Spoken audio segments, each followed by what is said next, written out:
Packers star offensive lineman David Bakhtiari is not going to be ready for training camp. So where do the Packers go from here? Plus, quietly this offseason, in typical Packers fashion, they extended their brain trust, what that means about the future of the Green Bay Packers. All of that coming up on today's show.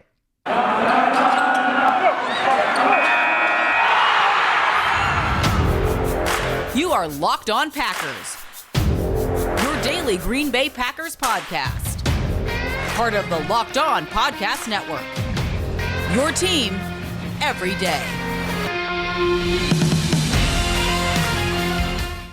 You are Locked On Packers, part of the Locked On Podcast Network, your team every day. I'm Peter Bukowski, and I cover the Packers for The Leap, a newsletter I would love for you to subscribe to. You can follow me on Twitter, Peter_Bukowski. Follow the podcast on Twitter at Locked On Packers. Like us on Facebook. Subscribe to the podcast, iTunes, Spotify, Google Podcasts, wherever you find podcasts. You will find Locked On Packers, the #1 Packers podcast on the internet, and the show for fans who know what happened. They want to know why and how. Thanks for making Locked On Packers your first listen every day. We hope you like starting your day with us as much as we like starting our day with you. We touched on the David Bakhtiari news yesterday on the show. Lily Zhao and I talked about training camp, and training camp opens today in earnest. We will hear from Matt LaFleur and Brian Gudekunst tomorrow. So we will get some kind of update on what happened with David Bakhtiari. And that part of this is crucial in understanding why he is physically unable to perform. Because if this is more complications, if this is, there are certain, it's hard to even speculate because we don't really know what's going on yet. But so it's hard to frame it in context.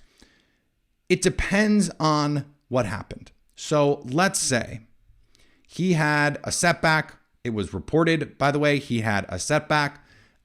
He said there were some issues from the Lions game. We know about the fluid and all of that. Let's say he had some sort of cleanup procedure that he has now a good prognosis from, and the expectation is in 2 or 3 weeks or even a month, he's going to be cleared to go. This is the fix, and this is just really precautionary. He is rehabbing all of that. That would still be caution-inducing for me. It would still be not quite panic-inducing, but it would still be something to really, really, really be vigilant of, and somewhere on the scale of concerned, no doubt. We have to just set a baseline level of concern for what's going on and the recovery here and the setbacks and the new issues that have arisen as a result. And I think we have to wonder, even if David Bakhtiari does get back on the field this season, is he going to be the guy that we saw pre-injury, the guy that was worth that top of market contract, that was worth calling the best left tackle in the league, certainly the best pass blocking left tackle in the league. I think Trent Williams, in Bakhtiari's absence, has taken that mantle for right now. But that's just because we haven't seen David Bakhtiari on the field. We don't know what he looks like. So the Madden ratings are cool, and the Pro Football Focus lists are cool that he's on, and he's deserving of all those things. We don't know what he looks like.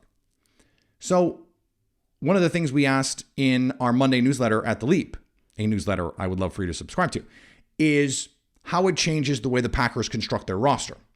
And the problem for them is they don't really have a lot of options because David Bakhtiari is going through this issue. Elton Jenkins is coming off a torn ACL of his own, although I don't think we should conflate these two situations. I don't think we can say, oh, well, because it took David Bakhtiari X amount of time, it's going to take Elton Jenkins the same amount of time, or we should be overly concerned about that. Two different bodies, two different players, two different ages, two different everythings. And so we can't say, oh, because of what happened to David Bakhtiari, Elton Jenkins, this. No, totally separate thing. Maybe we'll get an update on Big L. Maybe we'll get an update on Big Bob Tonyan, on these guys who are coming back from serious injuries. There's some hope that Tonyan can be ready for the regular season. He has said essentially that's his goal. He expects to be ready for the regular season, but whether or not the Packers doctors are actually going to clear him is, of course, a separate question. But so I was putting together my final 53, or at least our projections for training camp, and looking at the number of tackles that they have ready to go, it's a short list. And the number of tackles that they probably feel good about playing in an NFL game might be one. Yosh Nijman. That's it, because Bakhtiari's hurt, Jenkins hurt. Well, we're projecting those to be the starters. And Yosh has done an admirable job, but that's just one guy. You need someone else. Now, Cole Van Lanen was getting right tackle reps in mini camps, in OTAs. They like him. I thought he had a really nice preseason last year. And he was someone who, at one point in his career, had the chance to be a top 100 pick. I think there was even a Todd McShay mock draft at some point, one of those way too early mocks, where Cole Van Lanen was in the first round. Now, that just didn't end up materializing over the course of his career for a number of different reasons. But I think he's a really nice player. Can he be a replacement level NFL starter? Even that is a question right now, because we just haven't seen him in enough NFL action to make any kind of assessment about what kind of player he's going to be. Do I think he has the potential to be a capable NFL starting offensive lineman? Yes, I do. Does that mean he's going to be that? No, it doesn't. That's not enough, because I think the same is true of the guy they took in the 7th round. And when you have the ability of some of these players, when you have the ability of someone like Rasheed Walker, you bet on talent. He did not progress the way that you want, but based on talent, I thought that was a top 120 kind of player. I thought he was an early day 3 kind of talent. He falls for a number of reasons. Now, Sean Rhyan played tackle at UCLA. I thought had a chance to play tackle in the NFL. Maybe we see him more at tackle in camp precisely because we don't know what's going on. Could we see him get some left and right tackle reps? I think they would be wise to do that. Zach Tom. The length is a question there, but he handled some really good players at Wake Forest. I think he cost Jermaine Johnson a lot of money at Florida State in that game, because Zach Tom absolutely worked him in that game. I think he can play guard. I think he can play center. And I think he could play tackle for you in a pinch. Ryan is the guy I want to see, because Royce Newman, the anchor is a question. He's already having some issues with the communications on twists and stunts. I think that becomes more problematic on the outside, where you're left on an island, unless they've seen something in the last 6 months from him that says they think he can do this. That's not probably the direction I would go. I think Sean Rhyan is just more talented. I think he was a borderline first-round talent, top 40, top 50 kind of talent. I absolutely loved him coming out. Longtime listeners of the show, short-time listeners of the show, you probably know that, because I was a huge fan of his pre-draft, and he was on my list of guys. I think the Packers will take one of these guys. I was pretty sure they were going to take Sean Rhyan, and they did. Let him have a chance to play tackle. We know Yosh can play left tackle. He was very good last year as a replacement tackle. Now, is he going to be the same guy over the course of a season? I think that's something that we have to see to believe. But over an 8-game sample or so, look, he should have been out there in the playoff game. He was one of their best 5 because of the injuries that they had, and so he should have been out there. Could he, if he needs to be their left tackle for the first 8 games of the season, can he do it? Yeah, he can. If he needs to be their right tackle because Bakhtiari is ready to go for the first 8 games of the season, can he do that? I think so. Now, the left-right tackle switch, I think, is underrated in terms of how difficult that can be. The calls are different.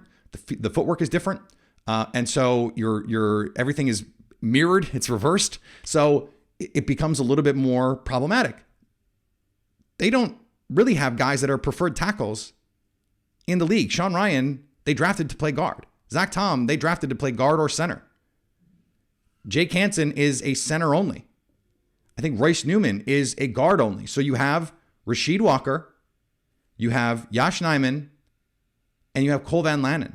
Right now, those are it at tackle on a team that just lost its best receiver, that's going to rely on the running game to create reasonable down and distances, that's going to rely on the offensive line to give Aaron Rodgers time to push the ball down the field to a group of receivers that has speed to burn and that has some limitations right now dealing with man coverage. They're going to need time to uncover. Having this kind of setback at this point is problematic. Now, again, there is a certain situation that I think we can envision where we say, this actually isn't that big a deal given the facts and evidence. Okay, he had a little cleanup procedure. He's just working his way back from that. He'll be back in 2 weeks, 3 weeks, and everything's good. David Bakhtiari does not need the preseason. He does not need training camp. He just needs to get strong enough, and he needs to get his wind under him to be able to play a full NFL game. He's going to need some reps. He's going to need some practice to get there. Has not played football now, really for a full game in 18 plus months. So you have to get that part sorted. But by week 2, week 3, if he's ready to be out there week 1, I think by week 2, week 3, assuming he's capable of being what he was, you don't worry about that part of it, about the rust factor. That being said, I just laid out a lot of counterfactuals. This is a lot of hypotheticals. And we don't have those answers. So we need them. We need to know what's going on to have an understanding of how serious and how concerning this is. But this is high alert. Did you notice I eschewed the colors because I don't know other than red alert what the other colors are? Someone help me out on that. And that's right now bigger than the number one receiver question for the Packers is this issue of the future of David Bakhtiari. This is the biggest question facing Green Bay this season right now. All right, more to come on the Packers investing in their brain trust, their administration. Before we do that, let's talk about investing, or at least let's talk about money, which we'll be doing, of course, with these contracts. And let's talk about Dave. Dave is the banking app that can help you get up to $500 instantly with extra cash. Have you ever needed extra cash? I have. 100%. I have. I have needed my paycheck to go a little further than it was ready to go that week when I had peanut butter a couple more times than I wanted to on Wednesday, Thursday, Friday, because I was waiting to get to that next paycheck. The more money you can have, the easier it becomes to pay your bills, right? That's just how math works. Who couldn't use a little extra money? The more money to fill your tank, more money to catch up on bills, to buy a wedding gift. You can finally tackle those expenses you've been stressing about without any hangups. And there's no interest, no credit checks needed. Millions of people have already downloaded the Dave app to get the financial relief they need with extra cash. Download the Dave app from the App Store. That's DAV as in Victor, E. Sign up for extra cash and get up to $500 instantly. For terms and conditions, go to dave.com/legal. Instant transfer fees apply. Banking provided by Evolve. Member FDIC. So quietly and without fanfare, I think that was the phrasing from the initial report, the Packers have extended Matt LaFleur, Brian Gudekunst, Russ Ball, Mark Murphy. Mark Murphy, by the way, has to retire in a couple of years by rule as the Packers president. You reach a certain age, you're out. It was weird that Matt LaFleur was going to coach this season without a new deal. It was weird that Brian Gutekunst was going to administer. He was going to generally manage this team on the last year of his deal, especially given the successes that they've had. Now, this is also just how the Packers work. Okay, you're going into last year. Here's the extension. So we're beyond that. No weirdness. They don't have to go into the regular season asking any questions. And there weren't any about Matt LaFleur. There were not any questions about Matt LaFleur as a coach. He has answered every question you could have. Is he a strong enough personality to deal with Aaron Rodgers? Unequivocally, yes. Is he a good enough leader to pull them out of the muck and the mire of the end of the McCarthy area? And the toxicity there cannot be overstated. It had gotten bad in that locker room. It had gotten complacent in that locker room. And Matt LaFleur, in an instant, changed all that. And you talk to players, we've had players on the show come on and say, it was different when Matt LaFleur showed up. You could feel it. And even Billy Turner said on our show a couple years ago, back in that first season, he wasn't even there for Mike McCarthy.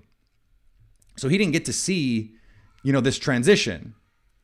But he got to feel what it was like for Matt LaFleur to stand in front of that room and say to everyone, this is how we're doing this now.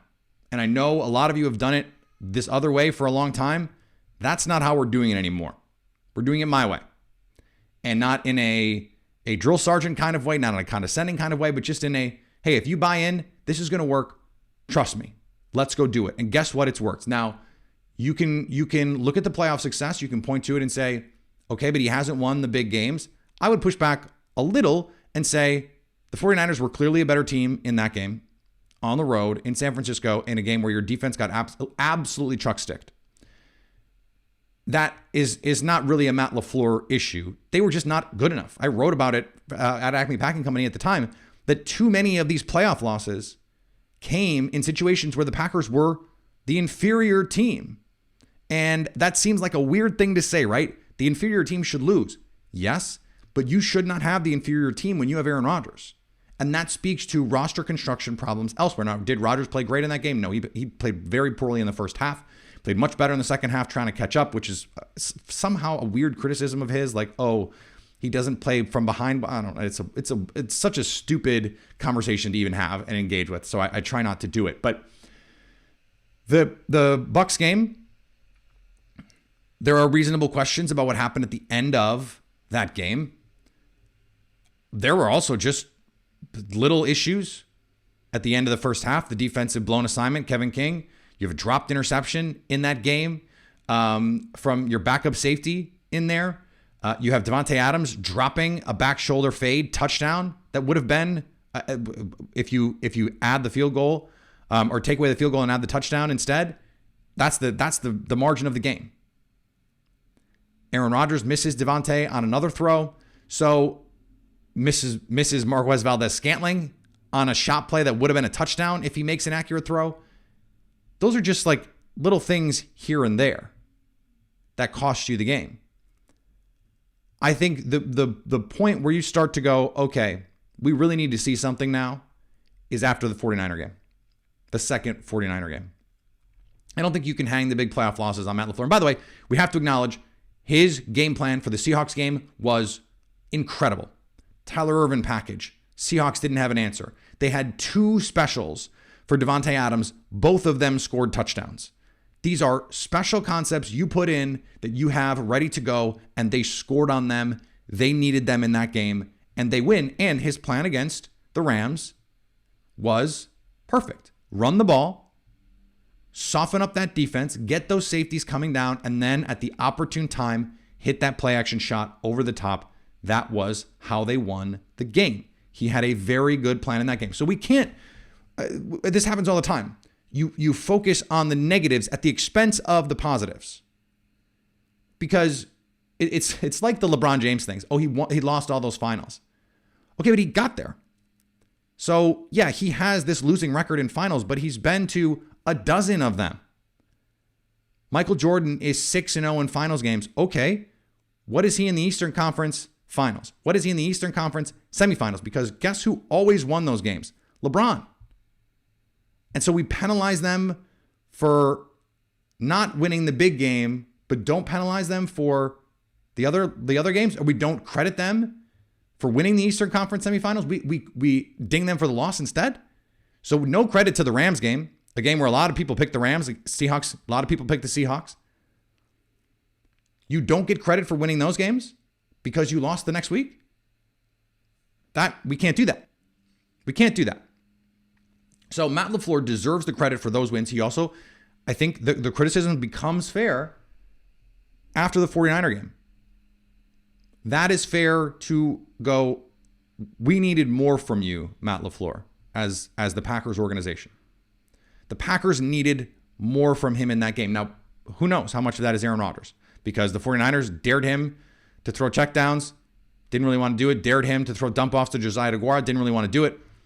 They defensively played into Aaron Rodgers when he gets pressured, wanting to feed the ball to Davante Adams.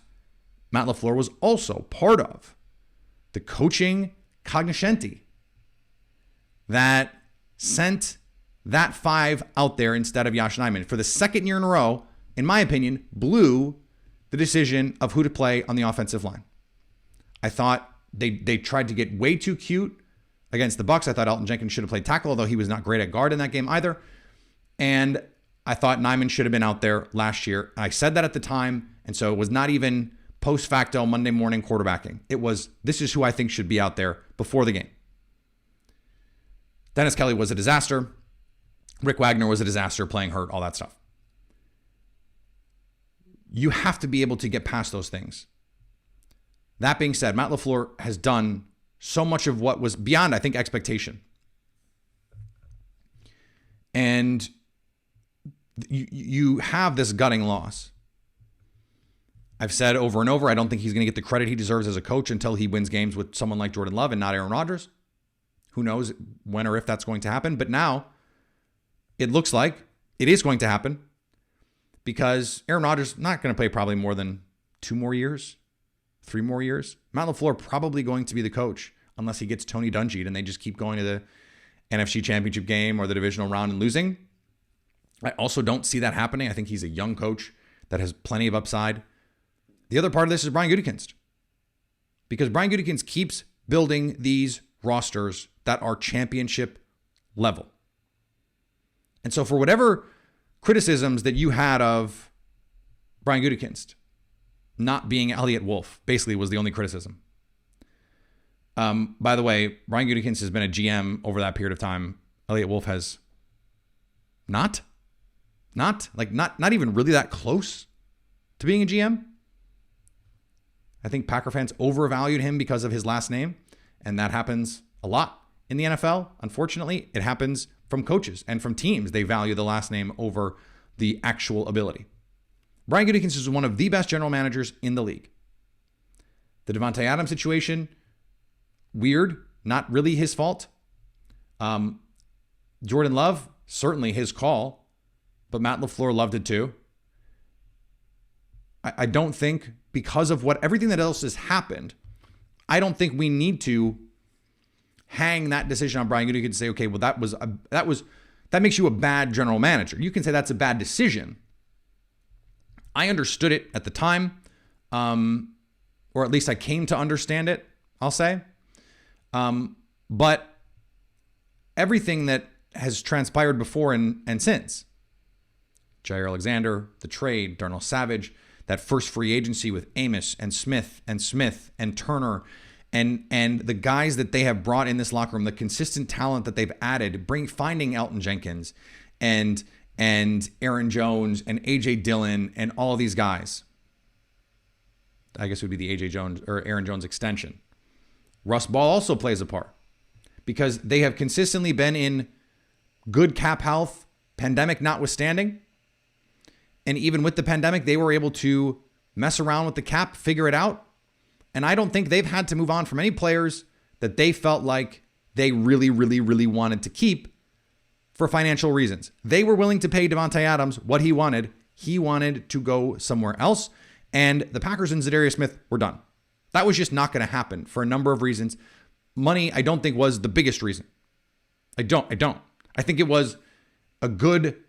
excuse is the wrong word, but it was a good impetus for them to say, we're going to move on. We're going to wash our hands of this. And that's that. So you have these three people who have to work in concert to put together a quality team. And you say, okay, they've done a really good job managing all of this. And the Aaron Rodgers situation, yes, they participated in that. Was it their fault? I mean, looking back on it now, do you blame those people? I don't. Part of that is because we're talking about simmering resentment over a decade with Aaron Rodgers and some of the issues that he's had. Go back to Ted Thompson, that he blames the team for. It's not Brian Gutekunst's fault. It's not Matt LaFleur's fault. Maybe you could say Mark Murphy, but he's not, or at least hadn't been, the kind of hands-on president that he could have been. So... and he's, by the way, they're going to have to find a new person for that job. And Russ Ball was a name that had been out there. Ted Thompson was a name that had been out there. Hey, we actually push him into that role. And, that'll be a way to move on from him. Not going to happen, by the way. And obviously, Ted Thompson, rest in peace. this, when you talk about the top of your organization, the coach, the GM, and you always need someone holding the purse strings, the cap guy. Those three are as good as any three in the league. And for the Packers, it means that regardless of what happens with Aaron Rodgers, I think you feel good about this as a fan of the team, as a steward of the team, as a player on the team, a young player on the team, that this team is going to be able to compete for a long time to come. All right, we have a lot more to get to this week. Training camp opens, as I mentioned. We're going to hear from the coach and the GM tomorrow. Maybe there are updates that can be useful. We will be following this David Bakhtiari story. Of course, we will be following what is happening on the field to keep you updated on everything going on with the Green Bay Packers. That's what we do here. So that's something to look forward to this week. And then we're not that many days away from actually seeing them play football in terms of preseason. It's almost August. So this is the fun part. It's almost football season. It really is almost football season. Thanks for making Locked On Packers your first listen. Now make your second listen Locked On NFL. Our national NFL experts and insiders keep fans dialed in with the biggest stories and the latest news from around the league, because an offseason doesn't equal a break in the action. All right, back tomorrow. 5 days a week now that we are in camp. We're still going to have a summer Friday.